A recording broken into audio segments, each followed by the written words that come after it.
నమస్తే. ప్రస్తుతం మనతో పాటు సీనియర్ జర్నలిస్ట్ దాము బాలాజీ ఉన్నారు. ఆయనతో మాట్లాడదాం. నమస్తే సార్. నమస్తే సార్, పవన్ కళ్యాణ్ని లోకేష్ అవమానించారు అని చెప్పేసి బయటకు వార్త వస్తుంది. ఈవెన్ చంద్రబాబు నాయుడు కూడా కోపంగా ఉన్నారు లోకేష్ పైన అని చెప్పేసి అంటున్నారు. అసలు ఏ కాంటెక్స్ట్ లో ఇదంతా జరిగి ఉండొచ్చు సార్? కాంటెక్స్ట్ ఏంటంటే రామోజీరావు సంతాప సభ జరిపారు. దానికి 5 కోట్లు కేటాయించారు ఆంధ్రప్రదేశ్ ప్రభుత్వం. దానికోసం 5 మంది మంత్రుల కమిటీ, తర్వాత 2 కలెక్టర్లను దానికి వినియోగించారు. దీని మీద కూడా చాలా విమర్శలు వచ్చాయి. ముఖ్యంగా ఎన్టీఆర్కి సంతాపం జరపలేదు ప్రభుత్వం తరపున, అప్పుడు చంద్రబాబు ఉన్నాడు. దాని తర్వాత పివి నరసింహారావు చనిపోయినప్పుడు జరపలేదు. ఇప్పుడు రామోజీరావుకి ఎందుకు జరపాలి? రామోజీరావు అంతగా ఆంధ్రప్రదేశ్కి ఆయన ఏం చేశాడు? ఆయన ఒక వ్యాపారవేత్త, పత్రికలు నడిపాడు, మార్గదర్శనం నడిపాడు, ఇంకోటి నడిపాడు. వీళ్ళు నిజానికి ఎన్టీఆర్ కానీ పివి నరసింహారావు కానీ తెలుగు ప్రజలకు కానీ దేశ ప్రజలకు కానీ చాలా రకమైన సేవలు అందించారు. ముఖ్యంగా ఎన్టీఆర్ అనేక స్కీములు తీసుకురావడం, అనేక మార్పులు చేయడం, ఇవన్నీ చేశాడు. రూపాయికే బియ్యం ఇవ్వడం, ఇట్లాంటి అనేక విప్లవాత్మక మార్పులు ఎన్టీఆర్ తీసుకొచ్చాడు. ఇంకా పివి నరసింహారావు అయితే దేశంలోనే సంస్కరణలకు ఆద్యుడు ఆయన. అవన్నీ జరిగాయి. సో వాళ్ళిద్దరికీ చంద్రబాబు చేయలేదు. రామోజీరావుకి ఎందుకు చేశాడు అంటే, రామోజీరావు చంద్రబాబుకి హెల్ప్ అయి ఉండొచ్చు. చంద్రబాబుకి జగన్ను దించేయడంలో చంద్రబాబుకి విపరీతంగా హెల్ప్ అయింది ఈనాడు కానీ వాళ్ళ సంస్థలో. సో ఆ రకంగా రుణం తీర్చుకోవడానికి చంద్రబాబు ప్రజాధనాన్ని 5 కోట్ల ప్రజాధనాన్ని ఇలా వృధా చేయడం కరెక్ట్ కాదు అనేది కొంతమంది అభిప్రాయం. ఏదేమైనా ఇప్పుడు ప్రతిపక్షం కూడా స్ట్రాంగ్గా లేదు కాబట్టి అవన్నీ గుసగుసలు తప్ప గట్టిగా ఎవరు మాట్లాడే పరిస్థితి లేదు. ఎందుకంటే వాళ్ళు ఎంతసేపు వాళ్ళు కాచుకునే పరిస్థితిలో ఉన్నారు, డిఫెన్సివ్లో ఉండారు. సో అఫెన్స్ అనేది ఇంకా స్టార్ట్ కాలేదు చంద్రబాబుకి. దానికి it may take some time. కాబట్టి పెద్ద విమర్శలు లేవు, కానీ ఇన్సైడ్లో ప్రాబ్లమ్స్ వస్తున్నాయి. అదేంటంటే దీనికి సంబంధించిన ఒక యాడ్, ఫుల్ పేజ్ యాడ్, ముఖ్యంగా ఈనాడు జ్యోతులకి ఫుల్ పేజ్ యాడ్లు ఇచ్చారు. మామూలుగా మన తెలుగుదేశం ఉన్నప్పుడు ఈనాడు జ్యోతులకి పండుగ, యాడ్లు బ్రహ్మాండంగా వస్తాయి. వైసీపీ ఉన్నప్పుడు సాక్షి పండుగ. సో అలాగే ఇప్పుడు 2 ఫుల్ పేజ్ యాడ్లు వచ్చినప్పుడు చంద్రబాబు ఫోటో ఒకటే ఉంది, కింద పక్కన కానీ ఎక్కడ కానీ పవన్ కళ్యాణ్ ఫోటో లేదు.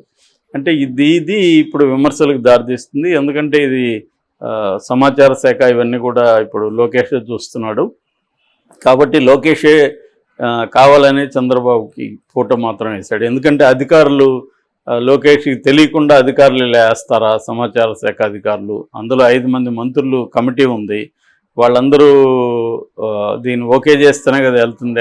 యాడ్ అంటే యాడ్ చూసి వీళ్ళకి ఇస్తారు కదా, వాళ్ళు చూసినప్పుడు ఇది ఓకే యాడ్, సెంటెన్స్లు కరెక్ట్గా ఉన్నాయి, ఇవన్నీ చూసుకొని యాడ్ వెళ్తుంది. ఇప్పుడు సెంటెన్స్ చూస్తే కూడా సుప్రభాత సూర్యుడ వందనం, మహోన్నత తేజమా వందనం, ఇట్లాంటివంతా పెట్టారు. ఇవన్నీ వాళ్ళు ఓకే చేస్తేనే కదా వెళ్తాయి. కాబట్టి క్లియర్గా ఇది లోకేష్కి తెలియకుండా జరిగే ప్రసక్తి లేదు. సో లోకేష్ని క్రాస్ చేసి మంత్రులు కానీ లేకపోతే అధికారులు కానీ వెళ్ళరు అనేది ఉంది. సో దానివల్ల జనసేనలో కూడా కొంత అసంతృప్తి ఉందని చెప్తున్నాను. నిన్న కూడా మనం ఒకటి చెప్పుకున్నాం. ఎందుకంటే మంత్రి పదవులు మంచివి ఇవ్వలేదు, సివిల్ సప్లైస్, తర్వాత సినిమాటోగ్రఫీ, ఈ 2 ఇచ్చారు. దుర్గేష్కి ఏమో సినిమాటోగ్రఫీ, తర్వాత నాదెండ్ల భాస్కర్ సివిల్ సప్లైస్ ఇచ్చారు. అదేమంత గొప్ప శాఖలు కాదు. రెండోది పవన్ కళ్యాణ్కి కూడా తను ఏం చేస్తున్నాడో ఎవడికి తెలియదు. పేరుకి 5 శాఖలు ఉన్నాయి కానీ పెద్దగా అవి ఇంపాక్ట్ కలిగించేవిగా కనబడలేదు ఇప్పటి వరకు అయితే. సో మరి పవన్ కళ్యాణే అవి కోరుకున్నాడు అని కూడా వినిపిస్తుంది. ఆయనైతే ఎక్కడ నేనే ఇవి కోరుకున్నానని చెప్పలేదు, కానీ పవన్ కళ్యాణ్ కోరుకుంటేనే అవి ఇచ్చారు. జనరల్గా పవన్ కళ్యాణ్కి హోమ్ లాంటిది ఇస్తారు, తన ఎఫెక్ట్ చూపిస్తాడని అనుకున్నారు. ఒక కారణం ఏంటంటే పవన్ కళ్యాణ్కి వ్యవసాయం ఉన్నా పర్యావరణం ఉన్నా ఇష్టం కాబట్టి ఆ శాఖలు ఇచ్చారు. అట్లాగే సినిమా ఇండస్ట్రీలో పవన్ కళ్యాణ్ ఉంటాడు కాబట్టి ఆ శాఖ కూడా జనసేనకి ఇచ్చారు అన్నది ఒక అభిప్రాయం ఉంది. ఏదేమైనా మంత్రులు అయితే 3కి ఇచ్చారు. నామినేటెడ్ పదవులు ఇప్పుడు అక్కడే గొడవ వచ్చే అవకాశం ఉంది. చంద్రబాబు కూడా ఉన్న ప్రాబ్లం ఏంటంటే, ఆయనకి ఇబ్బందులు ఏంటంటే, ఆయన తెలుగుదేశం వాళ్ళే 135 మంది గెలిచారు. సో 5 ఏళ్ళు అధికారం లేదు కాబట్టి చాలామంది అనేక ఇబ్బందులు వైసీపీ నుంచి పడ్డారు, జగన్ నుంచి. సో వాళ్ళందరినీ అకామిడేట్ చేయాలి. మంత్రులుగా అకామిడేట్ చేయలేని పరిస్థితి, ఎందుకంటే లిమిటెడ్ నెంబర్ కాబట్టి. సో ఇప్పుడు నామినేటెడ్ పోస్టులలో అకామిడేట్ చేయాలి వాళ్ళని. అట్లాగే చాలామంది తెలుగుదేశానికి ఫండ్ ఇచ్చి ఆదుకున్న వాళ్ళు ఉంటారు ఈ 5 ఏళ్లలో. సో ఇలా రకరకాల పద్ధతుల్లో తెలుగుదేశానికి పనికొచ్చిన వాళ్ళు, జగన్కి యాంటీగా గట్టిగా పోరాడిన వాళ్ళు, ఆ క్రమంలో ఇబ్బందులు పడిన వాళ్ళు ఉంటారు. ఇప్పుడు జనసేన వాళ్ళు కూడా ఏంటంటే 21 100% స్ట్రైక్ రేట్తో జనసేన గెలిచింది. సో రెండోది ఏంటంటే పవన్ కళ్యాణ్ లేకపోతే అసలు చంద్రబాబు ఈ స్థాయికి వచ్చేవాడా అన్న ఇది కూడా ఉంది మనకు. అది అనేకసార్లు చంద్రబాబే కూడా చెప్పాడు. నిజంగా కూడా అదే. ఒకప్పుడు చంద్రబాబు అరెస్ట్ అయినప్పుడు నిజానికి ఒక నిస్తేజం నిర్వేదంలోకి వెళ్ళిపోయారు తెలుగుదేశం. అప్పుడు ఒక ఉత్సాహాన్ని క్రియేట్ చేసింది, మళ్ళీ ఒక బడ్జెట్ తీసుకొచ్చింది పవన్ కళ్యాణ్, ధైర్యం చెప్పి నిలబడ్డం అవన్నీ. సో ఆ రకంగా పవన్ కళ్యాణ్ వల్లనే జగన్ యాంటీ ట్రెండ్ని కూడా బాగా పెంచడంలో పవన్ కళ్యాణ్. ఎందుకంటే చంద్రబాబు మీద ప్రజలకి అంత నమ్మకం లేదు. గతంలో ఆయన అనేక సార్లు హామీలు ఇచ్చి యూటర్న్లు తీసుకుంటున్నాడని. కానీ పవన్ కళ్యాణ్కి అధికారం ఇప్పటివరకు లేదు కాబట్టి పవన్ కళ్యాణ్ నేను హామీ అని ప్రధానికి ఆయన హామీ ఇవ్వడం వల్ల ప్రజల్లో కూడా ఒక ఇది వచ్చింది. రెండోది పవన్ కళ్యాణ్ మీద వ్యక్తిగత విమర్శలు ఎక్కువ చేయడం వల్ల కూడా యాంటీగా జగన్కి యాంటీ ఇది పెరిగిందనేది ఇప్పుడు ఉన్న విశ్లేషణ. ఏదేమైనా పవన్ కళ్యాణ్ ఫ్యాక్టర్ అనేది చంద్రబాబుకి బాగా ఉపయోగపడింది. ఆ రకంగా చంద్రబాబు వల్ల కూడా పవన్ కళ్యాణ్ కూడా మేలు జరిగింది. లేదంటే ఆయన 10 ఏళ్ళుగా ఆయనే గెలవని పరిస్థితి ఉంటే ఇవాళ ఒక్కసారిగా 21 మంది రావడం, ఆయన ఉప ముఖ్యమంత్రి అయిపోవడం, ఇవన్నీ ఖచ్చితంగా హెల్ప్ అయినాయి. కానీ ఇప్పుడు పదవుల పంపకంలో వీళ్ళకి ఇబ్బంది వచ్చే అవకాశం ఉంది. సో అది జనసేన వాళ్ళు కోరుకున్న స్థాయిలో రాదు. రెండోది ఏమంటే ఉప ముఖ్యమంత్రి అనేది పేరుకే కానీ రాజ్యాంగబద్ధమైన పదవి అయితే కాదు. అదేదో ఊరికే ఉప ముఖ్యమంత్రి అని పేరు చెప్తారు తప్ప మనకి తెలంగాణలో ఇంతకుముందు కానీ ఆంధ్రాలో కానీ జగన్ ఉన్నప్పుడు కానీ ఉప ముఖ్యమంత్రులు అనేది ఎవరో కూడా ఎవరికి తెలియదు, పేర్లు తప్ప.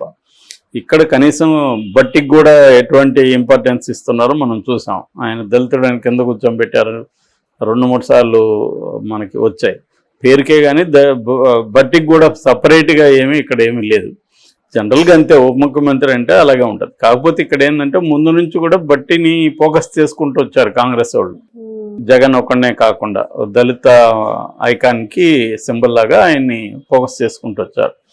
ఇప్పుడు చంద్రబాబుకి లోకేష్కి ఉన్న ఇదేంటంటే ఈవెన్ తెలుగుదేశంలో కూడా పవన్ కళ్యాణ్కి మనం కానీ విపరీతమైన హైప్ ఇచ్చి చేసుకుంటూ వస్తే రేపు పొద్దున నెక్స్ట్ సీఎంగా పవన్ కళ్యాణ్ ఫోకస్ అయ్యే అవకాశం ఉంది. అప్పుడు లోకేష్కి కానీ చంద్రబాబు ఒకవేళ ఆయనకి 80 వస్తాయి 2029కి, ఆయన యాక్టివ్గా ఉండే అవకాశం ఉంది ఇప్పటి వరకు చూసుకుంటే.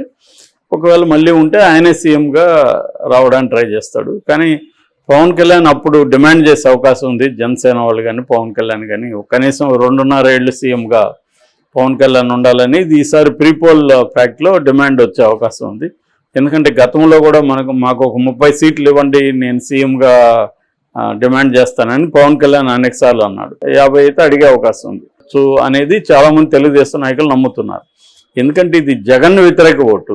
జగన్ వ్యతిరేక ఓటు అయినప్పుడు పవన్ కళ్యాణ్ ఉన్నా లేకపోయినా, బీజేపీ ఉన్నా లేకపోయినా మనం గెలుచుంటాం అన్న ఇదైతే ఉంది.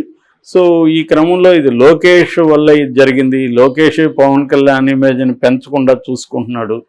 చంద్రబాబుకి ఇంకా కూడా భయం ఉంది, మళ్ళీ కూడా పవన్ కళ్యాణ్ అవసరం ఉంటుందని. కానీ లోకేష్ ఏమంటే పవన్ కళ్యాణ్ పెంచే కొద్దీ తనకి ఇబ్బంది అని ఫీల్ అవుతున్నాడు అనేది ఒక వాదన. అది కొంత లాజికల్గానే ఉంది. ఎందుకంటే లోకేష్ నెక్స్ట్ నాయకుడిగా అవ్వాలంటే ఈ 5 ఏళ్లలో తను ఎదగాలి కదా. తనకంటే పవన్ కళ్యాణ్ ఫ్రంట్లకి ఆల్రెడీ పవన్ కళ్యాణ్కి ఒక కరిష్మా ఉంది ప్రజల్లో, లోకేష్కి లేదు ఆ కరిష్మా. సో లేనప్పుడు లోకేష్ పవన్ కళ్యాణ్ని ఖచ్చితంగా డౌన్ ప్లే చేయాలని అనుకుంటాడు. సో మేబీ ఇది కూడా అదేనా అనేది వాళ్ళు క్లారిఫై చేస్తే కానీ తెలియదు మనకు. Okay sir, thank you.